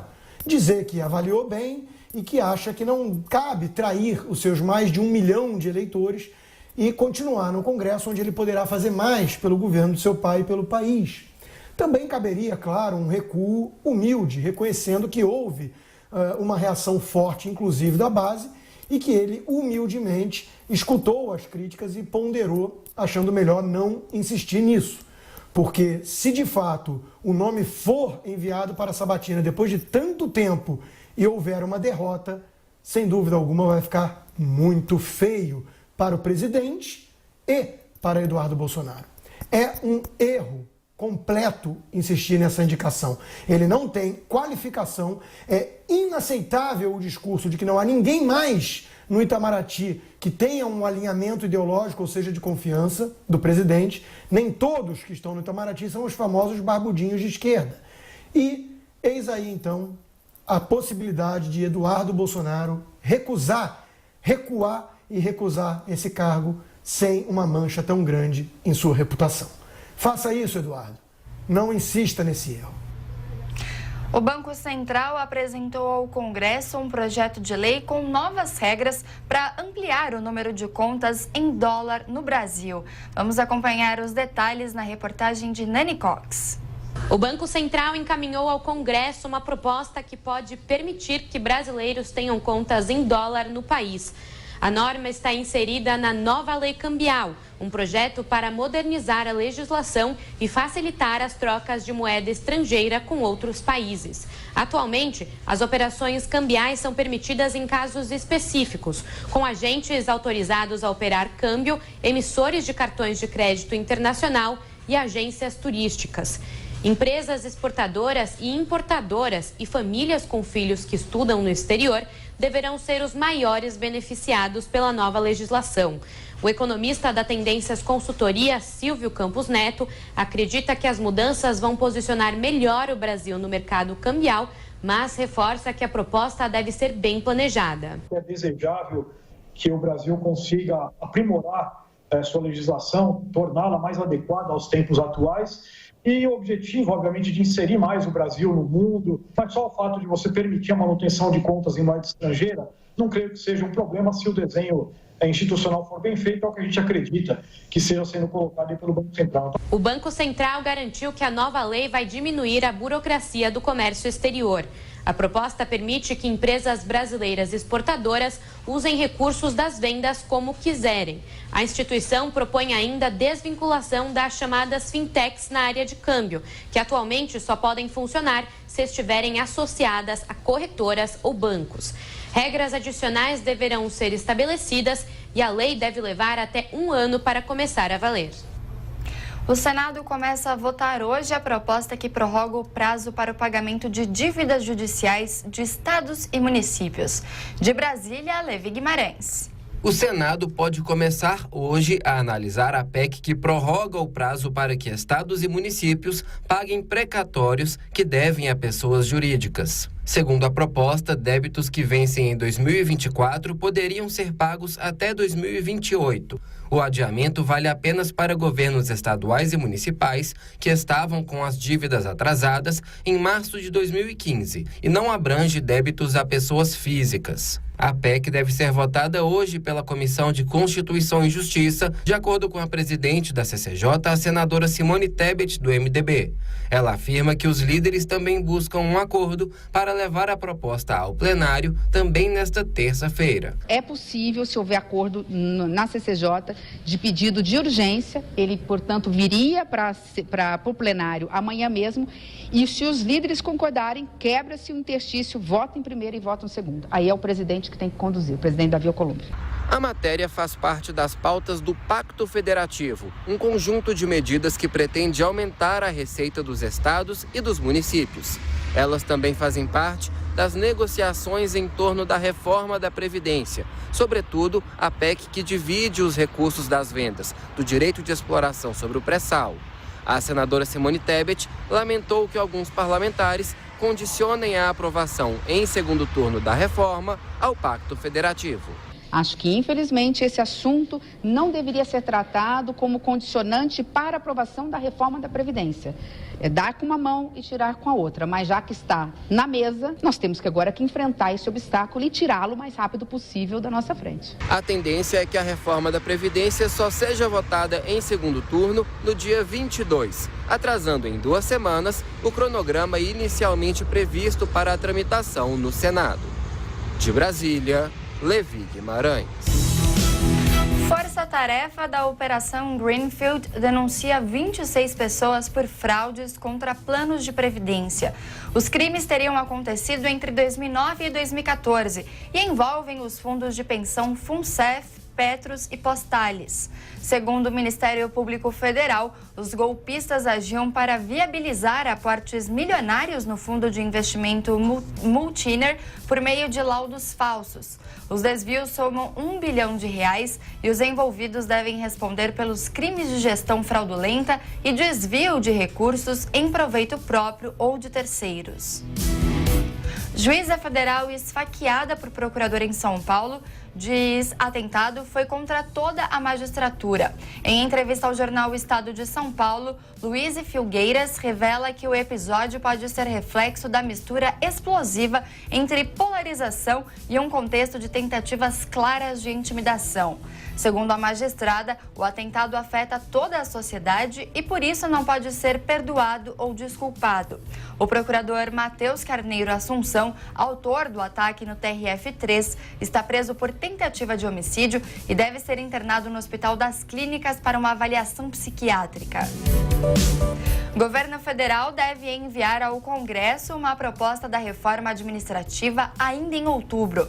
Segundo o jornal Estado de São Paulo, o ministro da Economia, Paulo Guedes, pretende fazer o anúncio logo após a conclusão da votação da reforma da Previdência. O texto prevê a revisão de licenças e gratificações e também o fim da estabilidade aos novos servidores. A reforma deve estabelecer critérios objetivos de avaliação e implantar um novo código de conduta para o funcionalismo. Vamos agora ao destaque do repórter Marcelo Matos. Olá! A Associação Nacional dos Fabricantes de Veículos Automotores reduz para baixo projeções de crescimento diante da queda nas importações. Apesar da produção crescer 11% em setembro, com 247 mil carros, comerciais leves, caminhões e ônibus, no ano, a alta de 9% aguardada recuou para 2%. Explica o presidente da Anfávia, Luiz Carlos Moraes. O mercado interno continua com crescimento. Nós estamos trabalhando com a hipótese de crescimento de emplacamento no mercado interno de 9% para esse ano versus o ano passado. Lembrando que caminhões têm um destaque esse ano com um crescimento muito forte. Nós estamos imaginando que o mercado de caminhões pode ser acima de 100 mil unidades, que fazia tempo que a gente não via um número dessa grandeza. Ônibus também com emplacamento importante, podendo atingir cerca de 20 mil unidades. Na exportação, é a notícia negativa, que não é nova, ela já vem ocorrendo desde o início do ano. O forte impacto da queda de vendas no mercado argentino está provocando uma reavaliação do valor do volume exportado para esse ano. Estamos trabalhando com a expectativa de uma queda de mais de 30%, atingindo cerca de 420 mil unidades esse ano de exportação. Com a revisão, o Brasil deve fechar o ano com 2.940.000 veículos produzidos. A Anvisa adiou a discussão sobre a maconha medicinal para a terça-feira da semana que vem. Marcela Lorenzetto. A Agência Nacional de Vigilância Sanitária adiou para a semana que vem a votação das propostas sobre o uso medicinal da maconha. A conclusão da análise dos critérios para cultivo, registro e produção de medicamentos à base da cannabis estava prevista para esta terça-feira. No entanto, os diretores da Anvisa decidiram apresentar sugestões ao texto que serão avaliadas pelas áreas técnicas antes de irem à apreciação do colegiado da agência no próximo dia 15. O debate sobre a regulamentação ou não do cultivo e do registro de medicamentos à base da cannabis levanta muitas polêmicas, mas no Congresso o tema chega a unir parlamentares de correntes ideológicas opostas. A deputada Carla Zambelli, do PSL de São Paulo, apoia a aprovação do cannabis medicinal e defende uma regulamentação excluindo o uso recreativo. É muito importante dividir esse assunto. O uso recreativo é um outro tema discutido por uma parcela da população que acredita nisso, mas a gente precisa discutir este uso medicamentoso exclusivamente, que é algo que une esquerda e direita, porque é uma pauta que está acima da ideologia, é algo medicinal. Algumas pessoas perguntam, mas e o uso recreativo? É separado dessa discussão. No último dia 26, a Comissão de Direitos Humanos e Legislação Participativa tratou de uma sugestão legislativa sobre o uso da cannabis medicinal e do cânhamo industrial. O cânhamo é uma variação da cannabis com concentração elevada de canabidiol, o CBD, e com quase zero de THC, a substância que causa efeitos psicoativos. Na ocasião, a senadora Mara Gabrilli, do PSDB de São Paulo, contou experiências pessoais e defendeu o uso das medicações à base da planta. Porque cada convulsão detona o sistema nervoso central. E a gente tem na mão a oportunidade de evitar isso. E a gente não pode virar as costas para isso. Inclusive, senador Girão, se a gente aprovar um projeto permitindo só o canabidiol, esse medicamento que inclusive eu tomo, ele vai ser proibido. Isso assim vai fazer com que eu perca a minha força laboral. E, poxa, alguém aqui já viu eu alucinando em algum canto do Congresso? Alguém já viu eu falando besteira? Alguém aqui tem algum senão quanto à minha dedicação, à minha seriedade no meu trabalho? Atualmente, o Brasil não tem um regulamento específico para o tema. A Anvisa já liberou o uso de medicamentos fabricados no exterior a partir do extrato da cannabis. O Mevatil, por exemplo, é usado no tratamento da esclerose múltipla e custa quase R$3.000. A autorização excepcional concedida pela Anvisa possui validade de 1 ano. Começou a campanha do Outubro Rosa e estudos mostram que desigualdade social impacta o diagnóstico precoce do câncer de mama no país. Lívia Fernanda. A mortalidade por câncer de mama no Brasil é baixa, porém desigual. A constatação é do Instituto Nacional do Câncer, que divulgou novos dados sobre a doença no país nesta segunda-feira. Segundo os pesquisadores, o diagnóstico precoce ainda está restrito às regiões mais ricas do país. Na região norte, por exemplo, somente 12,7% das mulheres descobrem o problema no início. No sudeste, esse percentual é de quase 31%. A chefe da divisão de pesquisa populacional do Instituto Nacional do Câncer, Lisa Almeida, afirma que o nível de escolaridade também é preponderante na prevenção da doença. E essa discrepância, ela é maior na região norte, em que a gente não chega nem a 30% de realização de exame mamográfico nos últimos 2 anos entre aquelas pessoas que têm menor escolaridade. Desigualdade no país, a gente não pode deixar passar. A gente não vai avançar se a gente continuar só dando atenção por igual a situações desiguais. A gente tem que dar uma atenção diferenciada, sim, para a região norte. Apesar de afetar as mais pobres, menos mulheres morrem de câncer de mama no Brasil em relação a outros países. Segundo dados do INCA, a taxa é de 13 por 100 mil habitantes, ao lado de países desenvolvidos como Estados Unidos, Canadá e Austrália. Por outro lado, o Brasil figura também na segunda faixa mais alta de incidência da doença, com 63 casos por 100 mil habitantes. Lisa Almeida destaca que o Brasil não está na situação ideal, mas o sistema de saúde vem respondendo a todo esforço feito em termos de organização. Nós estamos com um aumento no número de casos novos por ano do câncer de mama no país, mas nós estamos salvando vidas. A campanha Outubro Rosa irá destacar os 3 pilares estratégicos de controle da doença: prevenção primária, diagnóstico precoce e a importância da mamografia. Neste ano, a divulgação não será feita apenas no mês de outubro, mas sim ao longo do ano inteiro. Para 2019, são estimados 59.700 casos de câncer de mama, com risco estimado de 56 casos a cada 100 mil mulheres. O prefeito do Rio de Janeiro, Marcelo Crivella, pediu desculpas à juíza Mirela Erbiste por declarações machistas. Rodrigo Viga. Depois de ser muito criticado por representantes do Poder Judiciário e da Associação de Magistrados aqui do Rio de Janeiro, o prefeito da cidade, Marcelo Crivella, decidiu dar um passo atrás e pedir desculpas à juíza Mirela Erbiste, responsável pela interdição desta avenida aqui, a Avenida Niemeyer, que faz a conexão, uma ligação entre a Zona Sul e a Zona Oeste do Rio de Janeiro. Ela está interditada desde maio deste ano, por motivo de segurança, risco de deslizamentos e desabamentos. Esse ano, inclusive, um deslizamento de terra soterrou um ônibus, matando 2 pessoas em um período de chuvas. Desde maio, a Niemeyer está interditada, complicando ainda mais o trânsito nessa ligação entre Zona Sul e Zona Oeste do Rio de Janeiro. Por aqui, antes da interdição, passavam quase que diariamente 40 mil veículos nos 2 sentidos. Na semana passada, o prefeito do Rio de Janeiro, Marcelo Crivella, decidiu fazer críticas e graça com a magistrada Mirela Erbiste. Disse que andou acompanhando a magistrada nas redes sociais, viu que era uma mulher bonita de parar o trânsito, mas não era para tanto. A declaração repercutiu muito mal. No final de semana, o Tribunal de Justiça do Rio de Janeiro chegou a dizer, inclusive, que a posição do prefeito Marcelo Crivella, além de machista, era uma espécie de afronta à democracia.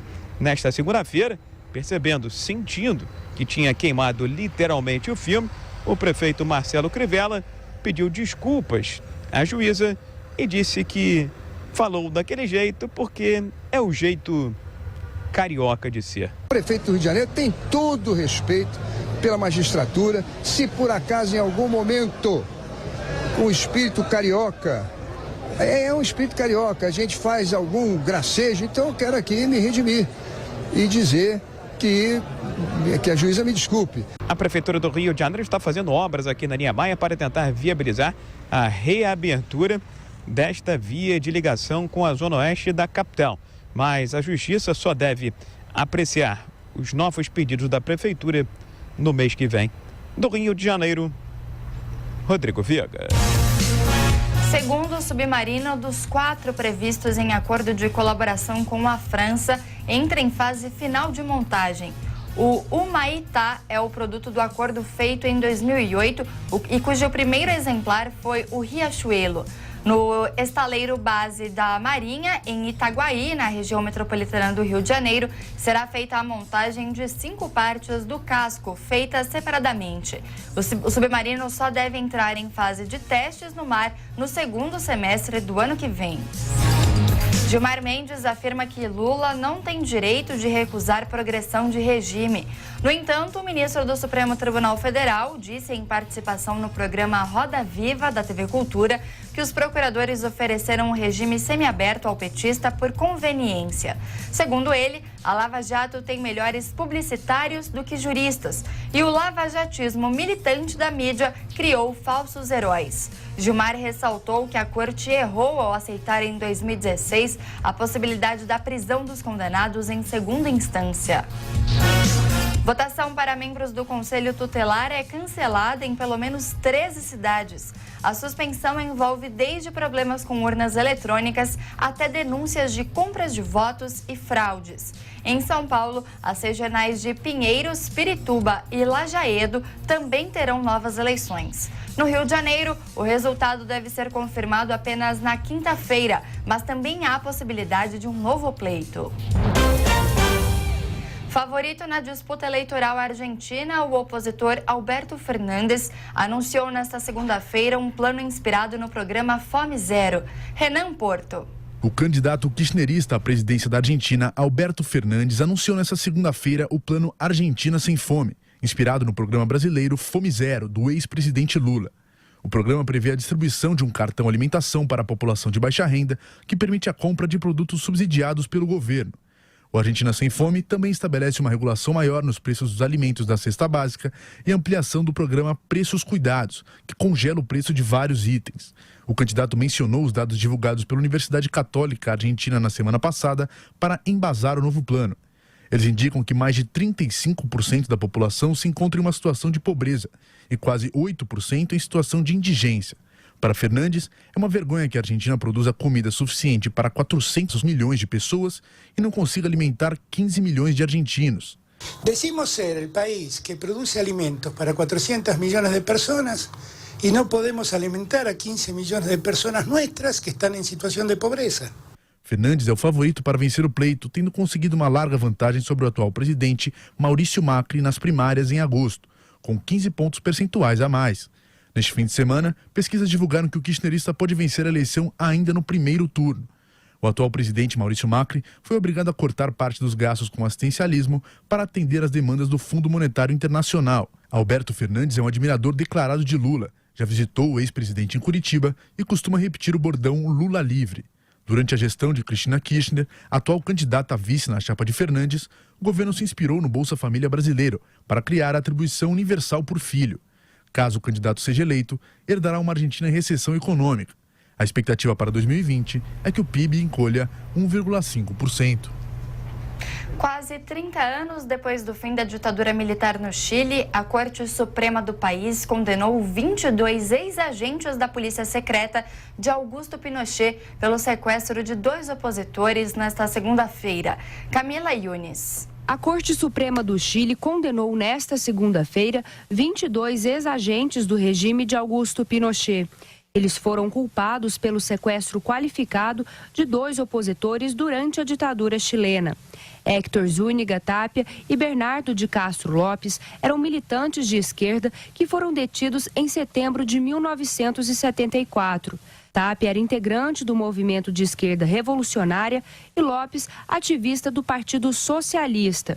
Os 2 foram incluídos na lista da Operação Colombo, que foi uma manobra realizada pela ditadura para encobrir o desaparecimento de 119 presos políticos. As sentenças envolvem os principais agentes da Direção de Inteligência Nacional, a Polícia Secreta de Pinochet. Todos eles já cumprem pena por violação dos direitos humanos. César Marinques Bravo, Pedro Espinosa Bravo e Miguel Krasnov Marchenko foram condenados a 10 anos de prisão pelo rapto e desaparecimento de Tapia. Os militares César e Pedro Bravo foram condenados também pelo sequestro de Lopes. Além deles, Gerardo Rick Gonzalez, Manuel Karevich Cubidius e Raul Iturriaga Neumann estiveram envolvidos no desaparecimento do militante do Partido Socialista. Outros 5 agentes também foram sentenciados pelos crimes. Em 1975, com o apoio do Brasil e da Argentina, os nomes de Héctor Zúñiga Tapia e Bernardo de Castro Lopes foram incluídos na Operação Colombo. Os países concordaram em criar edições falsas de jornais, falando que os 2 foram assassinados pelo movimento de esquerda revolucionária. Pinochet controlou o país entre os anos de 1973 e 1990, quando cerca de 3.200 pessoas foram mortas pelo regime e outras 40 mil presas e torturadas. Até hoje, famílias pedem justiça e procuram parentes que sumiram. Ainda estão desaparecidas 1.100 pessoas. Nesta segunda-feira, cerca de 60 cidades em todo o mundo foram palco de protestos contra as mudanças climáticas. Quem conta os detalhes é a repórter Larissa Coelho. Ativistas contra mudanças no clima organizaram protestos em cerca de 60 cidades ao redor do mundo nesta segunda-feira. Milhares de manifestantes bloquearam ruas, pedindo aos governos que tomem medidas para a redução das emissões de gases estufa. Em Londres, um grupo se amarrou a um míssil falso, exigindo que os fundos gastos com submarinos nucleares sejam redirecionados para políticas climáticas. Em Nova York, manifestantes jogaram sangue falso na escultura do touro de Wall Street, um símbolo do poder capitalista americano. Protestos também foram registrados em Paris, Buenos Aires e Sydney e centenas de pessoas foram detidas. Os atos deram início a 2 semanas de manifestações pelo meio ambiente organizadas por ativistas do grupo Extinction Rebellion. O movimento se tornou conhecido em abril deste ano, quando bloqueou o trânsito do centro de Londres por 11 dias. Mais de 1.000 manifestantes foram presos na ocasião e pelo menos 850 estão sendo processados por delitos contra a ordem pública. Vamos acompanhar agora o comentário de Denise Campos de Toledo. Os juros do crédito imobiliário foram dos que mais caíram nos últimos meses, por vários fatores. A queda da taxa básica de juros, que veio de 14,25% para 5,5% ao ano, inflação baixa, a forte concorrência do setor, com cortes agora também dos juros da Caixa, Banco Público, que por questões administrativas ficou um bom tempo com juros acima da média, e perspectivas melhores quanto à retomada da economia e o desemprego, que reduzem o risco de calote, sendo que este segmento já tem um risco menor, porque o imóvel é a garantia no caso de não pagamento. Essa situação, além de favorecer quem tem intenção de comprar um imóvel financiado, e as vendas têm reagido desde a virada do semestre, ainda ajuda quem já tem um financiamento e pode recorrer à portabilidade, ou seja, transferir a dívida para uma outra instituição que ofereça condições melhores. Só essa possibilidade de transferência, muitas vezes, leva o banco a recalcular os juros, aplicando o abatimento. Também pode ser uma boa opção. De acordo com o Banco Central, no primeiro semestre ocorreram cerca de 3.000 transferências. É pouco diante do total das operações, mas é bem vantajoso para quem consegue. Os juros do financiamento imobiliário, que poucos meses atrás passavam dos 11% ao ano, agora já chegaram à faixa dos 7,45%, dependendo do banco. Vale pesquisar e vale tentar a portabilidade, principalmente para quem ainda tem muitos anos de dívida pela frente. Auditor fiscal preso na Operação Armadeira diz que enviou informações da Lava Jato a amigos e familiares para se proteger. A atitude de Marco Aurélio Karnal teria sido motivada após ter o nome divulgado pelo ministro Gilmar Mendes em um dossiê. Em depoimento à Polícia Federal, Karnal alega que o objetivo era ter o trabalho preservado em caso de algum ato violento. O auditor foi preso na última quarta-feira sob a acusação de cobrar propinas de réus da Lava Jato. Defesa de Lula pede suspensão de multa em cobrança no caso do triplex do Guarujá. O advogado do petista, Cristiano Zanin, alega que há obscuridades que precisam e devem ser supridas no despacho da juíza federal Carolina Lebos. A magistrada determinou que Lula pague R$ 4.900.000 como reparação de danos e custas processuais. Zanin argumenta que os bens do ex-presidente são suficientes para garantir o pagamento, mas pede que a cobrança fique suspensa até o trânsito em julgado do processo. Papa Francisco pede respeito à cultura indígena durante o Sínodo da Amazônia. O pontífice afirmou nesta segunda-feira não ver diferença entre as penas na cabeça de um indígena e o chapéu usado pelos líderes da igreja. O Papa criticou a imposição de uma ideologia e apontou que alguns países precisam abandonar posturas colonizadoras. O Sínodo para a Amazônia acontece até o dia 27 de outubro e vai abordar temas ambientais, sociais e religiosos. Agora são 11h30 e o Jornal da Manhã, segunda edição, vai para um rápido intervalo. Até já! Jovem Pan News. Aqui na Jovem Pan, o compromisso é com a notícia.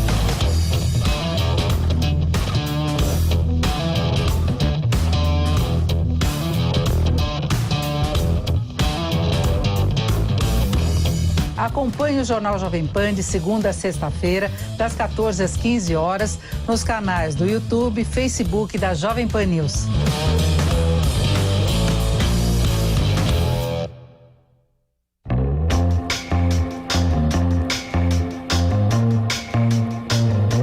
Sabia que você pode ter toda a programação da Jovem Pan a hora que quiser, em um só toque? Os principais acontecimentos do Brasil e do mundo, onde você estiver.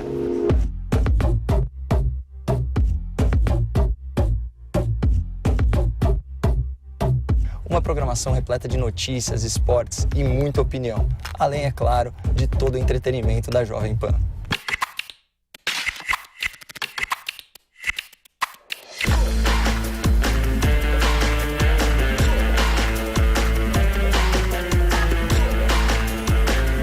Web rádio para você ouvir o que quiser, na hora que quiser. E também os podcasts de toda a nossa programação. Tudo isso na palma da sua mão.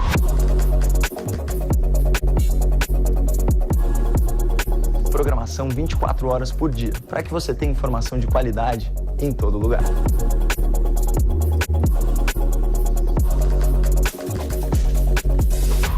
Baixe agora o aplicativo da Jovem Pan no seu celular e acompanhe seus programas preferidos ao vivo e com imagem.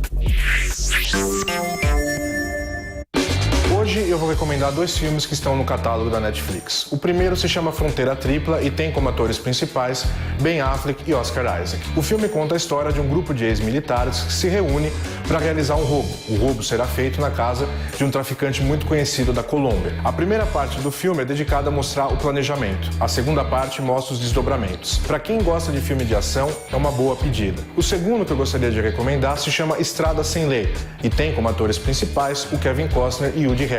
Vocês já devem conhecer a história de Bonnie e Clyde, os 2 assaltantes famosos que ficaram conhecidos pelos seus roubos e pela sua violência. No entanto, a história dos detetives que os mataram e os investigaram não é conhecida. Estrada Sem Lei chega justamente para preencher esse vácuo. O filme mostra a interação entre os 2 personagens, como eles reagem às notícias que vão chegando e como eles lembram do passado glorioso e a decadência no momento que eles estão. Kevin Costner e Woody Harrelson têm uma ótima química e para quem gosta de filmes policiais, essa é uma outra ótima pedida.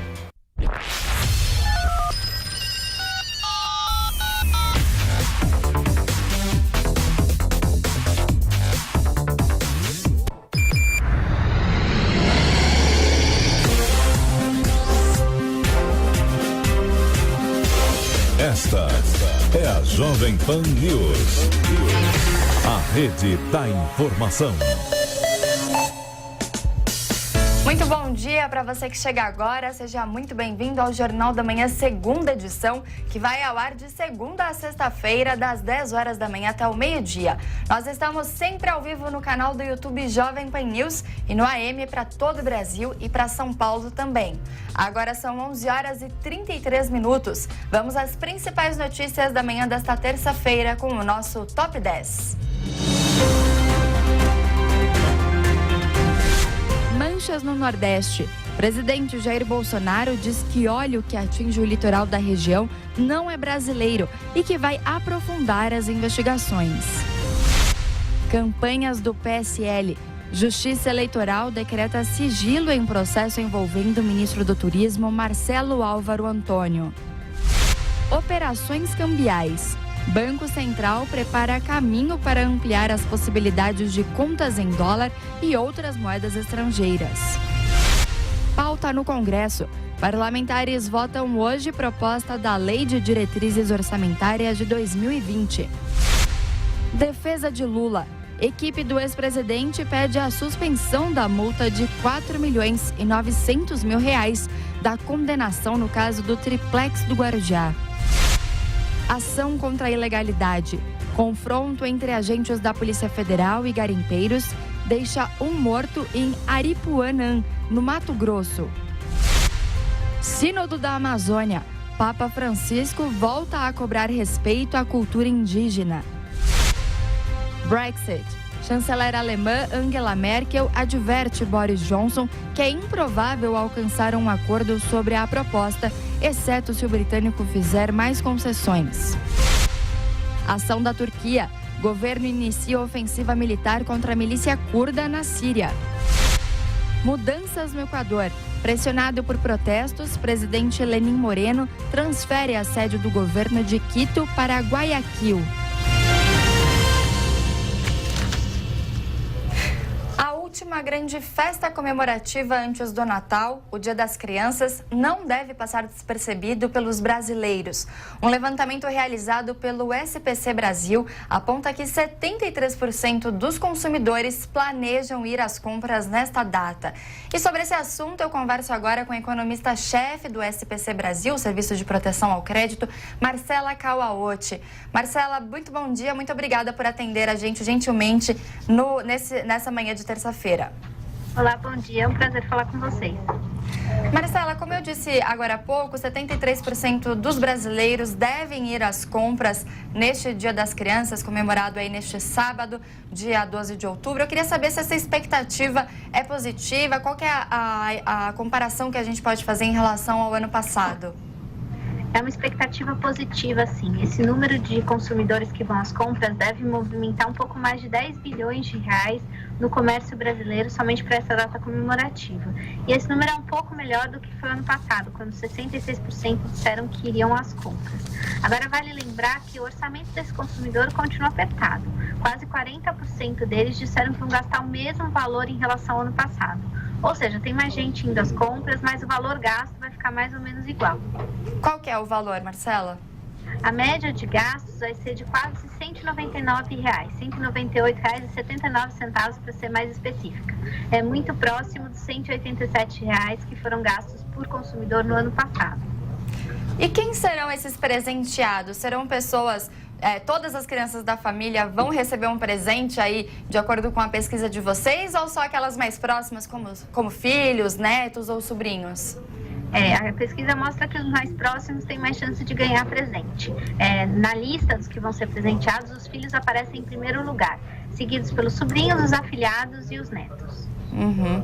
E quais são os produtos que são mais procurados nessa época do ano para as crianças? Bom, os brinquedos aparecem em primeiro lugar, os mais citados foram as bonecas e bonecos, citados por 45% dos consumidores. Depois vem as roupas e calçados, os jogos de tabuleiro e os carrinhos e aviões de brinquedo. Uhum.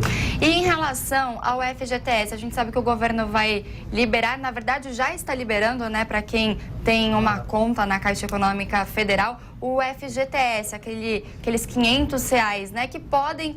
e aí eu te pergunto se esse dinheiro deve interferir positivamente nessa data ou se as pessoas realmente estão mais receosas e por isso devem segurar esse dinheiro, investir, enfim, guardá-lo. Como que o FGTS deve interferir nessa data? Bom, o FGTS não deve ter um impacto direto na data comemorativa do Dia das Crianças. A gente fez uma pesquisa recente, a maior parte das pessoas queria resgatar esse dinheiro e ia usar para o pagamento de dívida. 10 milhões de pessoas iam usar o dinheiro do FGTS para quitar dívidas, seja em atraso ou não. Então, o dinheiro não deve ir diretamente para o comércio. Tanto é que a gente vê que quase 40% dos consumidores que vão comprar nessa data vão gastar o mesmo valor em relação ao ano passado. Ou seja, o FGTS não vai impulsionar o valor da compra do Dia das Crianças.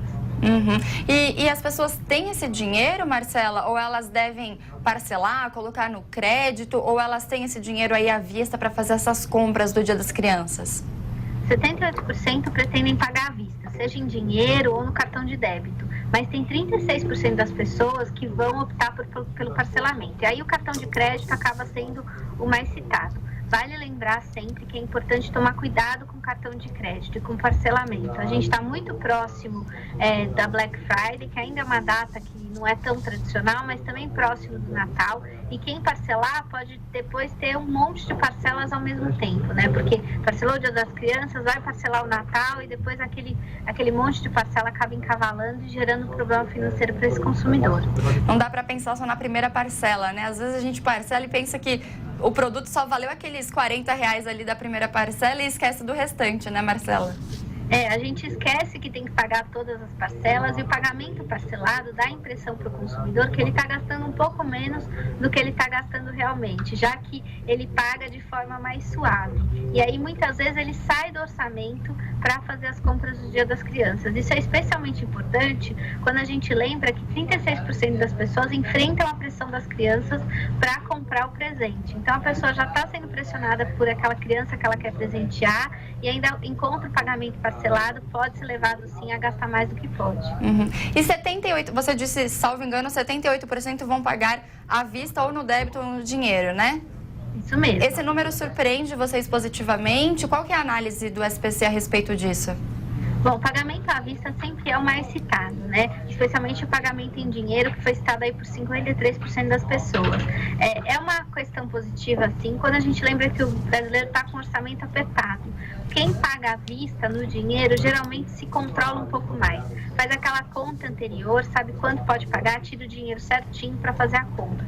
Então é positivo nesse sentido. O pagamento à vista acaba fazendo com que o Dia das Crianças tenha menos impacto futuro no orçamento desse consumidor.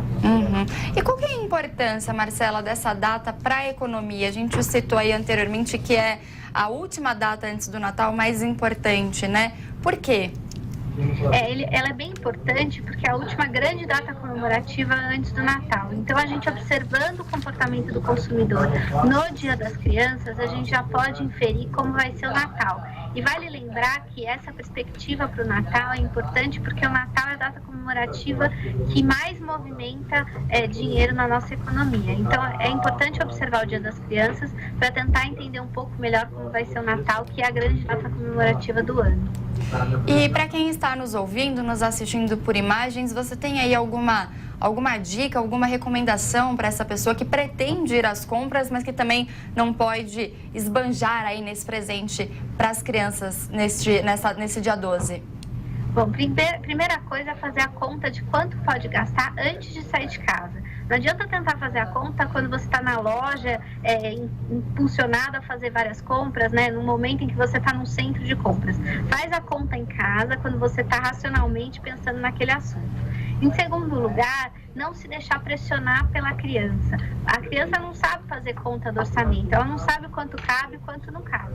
Então, não se deixar pressionar por ela. Se quiser envolver a criança na compra do presente, pode fazer desse momento um momento de educação financeira. Então, dizer para a criança, a gente tem, vamos dizer, R$100 aqui, o nosso valor médio, né? Quase R$200 para gastar.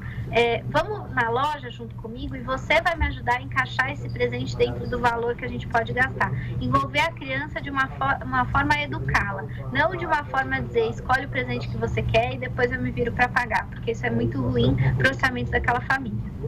Tá certo, então. A gente conversou agora com a economista-chefe do SPC Brasil, Marcela Kawaochi. Marcela, muito obrigada pela participação aqui na Jovem Pan. Uma ótima terça para você. Muito obrigada. O empresário Marcelo Odebrecht disse nesta segunda-feira que o Grupo Odebrecht tinha interesse legítimo na contratação de palestras do ex-presidente Lula. Vamos agora com o destaque do repórter Afonso Marangoni. O empresário Marcelo Odebrecht disse nesta segunda-feira que o Grupo Odebrecht tinha interesse legítimo na contratação de palestras do ex-presidente Lula. Em depoimento à Justiça Federal, ele afirmou que o petista tinha uma imagem positiva nos países em que a empresa atuava e que a ida de Lula para esses locais fazia parte da estratégia de relações públicas da empresa. Marcelo Odebrecht disse também que os pagamentos tinham a intenção de ajudar o Instituto Lula. Então, eu acho que havia, sim, tanto o interesse, digamos assim, de ter esse trabalho em relações públicas, como havia o interesse de algum modo, se ajudar o Instituto Lula. O herdeiro do Grupo Odebrecht afirmou que a contratação de Lula para dar palestras foi negociada pelo pai dele, o empresário Emílio Odebrecht. Marcelo argumentou que Emílio tinha um relacionamento mais próximo com o ex-presidente. Marcelo Odebrecht, que fechou o acordo de delação premiada, prestou depoimento ao juiz Valisney de Souza Oliveira, da 10ª Vara Federal de Brasília. O empresário foi até a Vara Federal de Osasco, na Grande São Paulo, para prestar o depoimento por meio de videoconferência. Na ação, Lula responde pelos crimes de corrupção, tráfico de influência e lavagem de dinheiro. Aqui em São Paulo, a prefeitura embargou uma obra na região do Butantã. Quem conta os detalhes é o repórter Marcelo Matos. Uma obra chama atenção na rua Professor Ladislau Petter, Francisco Morato e Avenida Morumbi. No local de um antigo banco, uma casa de eventos, um rooftop, preocupa os moradores vizinhos em área residencial. A obra foi embargada pela prefeitura, mas os trabalhos continuavam normalmente nesta segunda-feira à tarde. apesar de multas aplicadas pela subprefeitura do Butantã. O subprefeito Paulo Vitor Sapienza explica o imbróglio administrativo. É uma reforma que está sendo feita, uma reforma que está embargada, não é? Porque a planta está em análise, eles pediram autorização na planta, está sendo analisada, está embargado. A prefeitura embargou, multou. Quando você tem o descumprimento do embargo, abre-se processo crime. Mas o zoneamento está sendo seguido? Eles pediram um alvará de funcionamento de uma casa de eventos. Lá é Zecor 2. A região é Zecor 1, 1 e 2, que permite, mas permite com limites. Né? Uma casa de eventos que não pode superar mais ou menos 300 pessoas, cada evento que lá tiver, não pode estornar som e outras leis que nós temos. Então, o que acontece? Não podemos sofrer por antecipação. Não podemos sofrer por antecipação. Quando a casa se inaugurar, tá certo? Descumprir as regras, fecha-se e caça o alvará. É assim que funciona a prefeitura. O Ministério Público já recebeu uma representação sobre o tema, com solicitação à prefeitura sobre a legalidade da obra e futuro enquadramento da atividade ao zoneamento da região. O governador de São Paulo, João Dória, minimizou as ameaças de morte feitas pelo chefe do PCC ao chefe da Polícia Civil do Estado, Natasha Mazzaro. O governador de São Paulo, João Dória, garante que as forças de segurança do Estado vão continuar agindo como sempre fizeram, mesmo após o líder do PCC ter ordenado a morte do chefe da Polícia Civil e de investigadores. Marco Williams Erbas Camacho, conhecido como Marcola, teria determinado o assassinato dos policiais como forma de vingança por ter sido transferido para um presídio federal em regime de isolamento no começo deste ano. Entre os alvos estaria o delegado-geral da Polícia Civil, Rui Ferraz Fontes. As informações foram divulgadas pelo portal UOL no domingo. O governador João Dória ressaltou que o Estado continuará combatendo o crime organizado e que o delegado-geral da Polícia Civil continuará no cargo, mesmo sob ameaça. Aqui não tem a menor relutância do governo do Estado de São Paulo em relação ao crime organizado. Não tem ameaça, não tem emparedamento que possa inibir as ações que o governo do Estado de São Paulo vem fazendo para a ação antidrogas, a ação contra o crime organizado e a ação contra o PCC. Vai continuar na mesma força, na mesma demanda, com a mesma atitude. João Dória ressaltou que só neste ano, 27 líderes do PCC foram transferidos para presídios federais. Ainda de acordo com o governador, o Estado negocia com o ministro da Justiça e Segurança Pública, Sérgio Moro, a transferência de mais um líder da facção preso recentemente no Rio de Janeiro. O governo de São Paulo aguarda a aprovação do Ministério da Educação para aderir ao programa de escolas cívico-militares. Vitória Bel. O governo de São Paulo ainda aguarda a aprovação do Ministério da Educação para aderir ao programa de escolas cívico-militares do governo Bolsonaro. A gestão João Dória manifestou interesse na iniciativa na semana passada, após o MEC esclarecer questionamentos feitos pelo secretário de Educação do Estado, Rocieli Soares. O secretário participou de evento com o ministro da Educação, Abraham Weintraub, nesta segunda-feira. Rocieli afirmou que recebeu garantias de que o modelo pedagógico desenvolvido por São Paulo e a autonomia do Estado serão mantidos. O modelo pedagógico, essa era uma das coisas que nós tínhamos de entender. Nós temos um currículo, nós temos a base nacional que precisa nos nortear. Nós não abrimos mão de ser o nosso professor dando aula, a nossa equipe pedagógica com planejamento. Essa clareza também nos foi dada dentro do modelo de gestão. Segundo o secretário Rocieli Soares, também havia insegurança com relação ao direcionamento de recursos. São dois modelos, então, que eles nos explicaram. Se o militar for das Forças Armadas Nacional, o recurso vai para as Forças Armadas. Se a Secretaria trabalhar com a Polícia Militar na parceria, o recurso virá para a Secretaria de Educação. Rocieli Soares afirma que algumas escolas e prefeituras já demonstraram interesse no programa, mas a seleção das unidades vai depender das regras do projeto. Apesar de ter sido lançado pelo governo Bolsonaro, ainda não foi publicada a portaria com detalhamento do programa. Enquanto não adere adere formalmente ao modelo federal de ensino cívico-militar, São Paulo já começa a adotar algo parecido. O programa Escola Mais Segura prevê a presença de policiais militares da reserva nas escolas para o planejamento de segurança. A Prefeitura de São Paulo e a CBF lançaram nesta segunda-feira o projeto Gol do Brasil. Quem conta os detalhes é o repórter Vitor Moraes. O prefeito Bruno Covas e o secretário-geral da CBF, Walter Feldman, assinaram uma parceria e criaram o projeto Gol do Brasil nos centros esportivos da Secretaria Municipal de Esportes e Lazer. A iniciativa tem como objetivo principal formar crianças e adolescentes para a vida, utilizando o futebol como ferramenta para promover a educação, saúde e cidadania. Bruno Covas disse que o projeto piloto será realizado na Vila Carrão, na Zona Leste, e vai beneficiar 240 alunos. Estive recentemente lá na sede da CBF, junto com o secretário de esportes do município, Carlos Bezerra, conhecendo o projeto e solicitando para que a gente possa trazer essa iniciativa aqui para a cidade de São Paulo. A CBF aceitou o convite da cidade de São Paulo e agora a gente assina esse protocolo entre a Prefeitura e a CBF para que a gente possa ter essa ação que já era desenvolvida em outras cidades, agora aqui na cidade de São Paulo. O projeto Gol do Brasil vai atender crianças e adolescentes de 7 a 17 anos e a condição fundamental para eles participarem é que eles precisam estar matriculados numa escola pública de São Paulo. O secretário-geral da CBF, Walter Feldman, disse que serão 6 turmas de 40 alunos cada. Todos vão receber alimentação e uniforme. Está vinculado ao legado da Copa do Mundo 2014. Nós temos já 2 unidades aqui no estado de São Paulo, em Barueri e Ribeirão Pires. Mas já estamos instalando a primeira em Belém do Pará, no Maranhão, no Amapá, no estado do Ceará. A ideia é fazer um programa social relevante com as habilidades de vida, que são as recomendações da ONU e da Organização Mundial de Saúde, para ensinar as crianças, além do futebol, cidadania, melhorar a educação e transformar o brasileiro, através do futebol, numa pessoa mais completa.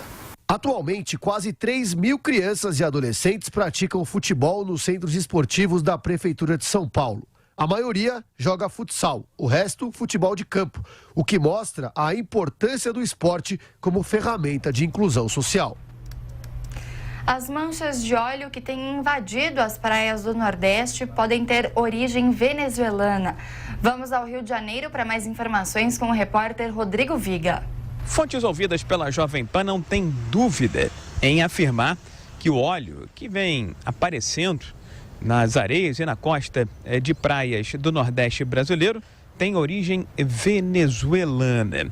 O óleo é bastante denso, bastante viscoso, compatível com aquele encontrado em campos de petróleo na Venezuela. As fontes da Jovem Pan me disseram que esse óleo foi recolhido das praias nordestinas e encaminhado para o CENPES, o Centro de Pesquisas da Petrobras, que fica aqui na Ilha do Governador, na zona norte do Rio de Janeiro. Depois dessas análises laboratoriais, teria havido a confirmação de que o óleo é procedente da Venezuela. Isso se baseia também no API e principalmente na viscosidade do petróleo da Venezuela. Parece um piche, um petróleo extremamente grosso, semelhante ao que está sendo visto na costa, no litoral das praias nordestinas. As fontes dizem que um navio estaria passando pela costa brasileira e teria provocado este derramamento de óleo. Não se sabe, no entanto, o que efetivamente teria acontecido com esta embarcação. Alguns especialistas chegaram a cogitar a possibilidade de o petróleo estar brotando, vazando do fundo do mar, de reservas ainda não exploradas, mas dada a viscosidade, o API, as características desse óleo encontrado no Nordeste brasileiro, chega-se à conclusão que ele não é compatível com as reservas localizadas naquela região da costa brasileira do Rio de Janeiro. Rodrigo Viga. Agora são são 11 horas e 55 minutos e o Jornal da Manhã, segunda edição, fica por aqui. Eu agradeço a sua audiência, a sua companhia de sempre, muito obrigada. E você fica agora com Camisa 10, que você também acompanha pelo canal do YouTube Jovem Pan Esportes. Lembrando que para você continuar sempre bem informado, é só acompanhar o nosso site jp.com.br e também o canal do YouTube Jovem Pan News. Lá você encontra notícias, comentários, entrevistas, enfim, tudo para você ficar sempre muito bem informado. O Jornal da Manhã, segunda edição, volta amanhã, quarta-feira, às 10 horas da manhã. Até lá! Jovem Pan News.